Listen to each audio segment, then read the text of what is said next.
The great thing about art school is that you've got to reinvent yourself every morning. It's like me going to my studio now. I've got to go into my studio every day, and I know there's certain things I have to do to make the paintings, but I've got to approach it every morning in a different way. And I think that's very important. I think that's what you learn at art school. I studied fine art at Gray's School of Art in Aberdeen.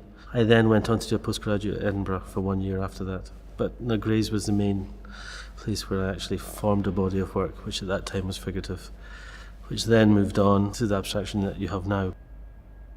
It started off with oil paint, that I could paint an image on a canvas, whether it be a leaf form or a stem or something physical, and I could dissolve it off with turpentine.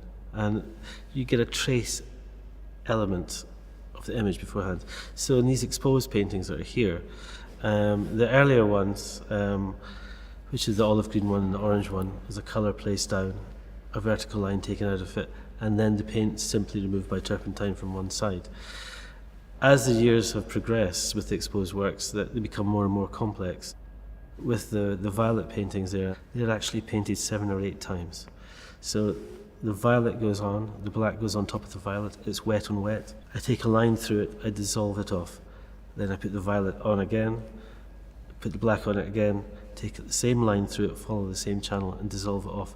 So you build up this resonance, you build up this depth in the colour.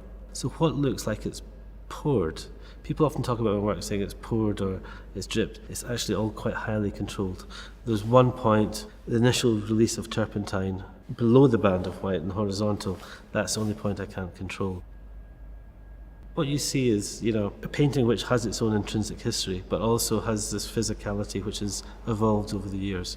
So in a way, I still see them as being slightly figurative, but that's because I have a personal relationship with them in the studio, and I physically react with the paintings. If they were simply geometric squares taped up and painted, they wouldn't have that fragility.